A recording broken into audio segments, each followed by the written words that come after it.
শুনুন, আমি ওরকম লোকেদের মতো নয় যারা বিয়ে বাড়ির ছোট ছোট ঝামেলা নিয়ে এগুলো ডিসকাস করে, যে ছোট এই সামান্য কিছু হয়ে গেছে। আমি ছোট ছোট জিনিস নিয়ে মাইন্ড করি না, আর অত ছোট লোক আমি নয়।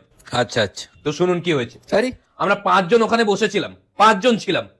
তো বরের যে বাবা, মানে ওর সঙ্গে আমার সম্পর্ক বলতেও লজ্জা লাগছে, ও এসে বাকি 4 জনকে জিজ্ঞেস করলো যে আপনি কেমন আছেন। আপনাকে জিজ্ঞেস করেনি? না, আমাকে জিজ্ঞেস করলো আপনি ভালো আছেন তো।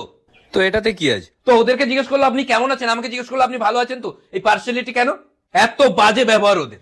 আমি ঢুকলাম, আমাকে বলছে আসুন আসুন, চেয়ার ফাঁকা আছে, বসুন। কে বলবে? আমি যখন মানে পরশুদিন বরযাত্রী যাওয়ার সময় আমি বলছি যে আমি বাসে যেতে পারবো না, আমার একটু প্রবলেম হয়, আমি কারে যাব।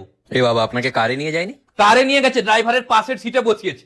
আমি কি হেল্পার? তারপরে ওখানে যাওয়ার পর, খাওয়ার পরে সবার সামনে সবাই আছে, আমাকে কি জিজ্ঞেস করছে জানো? দাদা সিগারেট খাবে?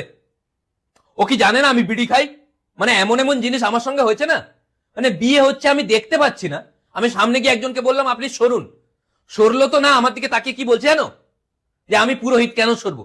তার সামনে আমি ক্যাটারারের একটা ছেলেকে জিজ্ঞেস করলাম, ভাই একটু মাংস দিত, দেওয়া যায় না? দেয়নি? এক গাদা দিয়ে দিয়েছে। আমি তো একটু চেয়েছি নাকি? আপনারা কি ভেবেছেন আমি এই বিয়ে বাড়িতে আসার জন্য প্রচন্ড আগ্রহী ছিলাম? ওরা রিকোয়েস্ট করলো হাত জোড়ো করে যে আপনি না এলেও হবে, এলেও একা আসবেন, ফ্যামিলির কাউকে আনার দরকার নেই। তখন আমি ফ্যামিলির সবাইকে নিয়ে এলাম ওদের রিকোয়েস্টে। তাও তো ছোট ছোট কথা ধরছি না, বললে মাথা খারাপ হয়ে যাবে আপনার। আইসক্রিম ঠান্ডা ছিল,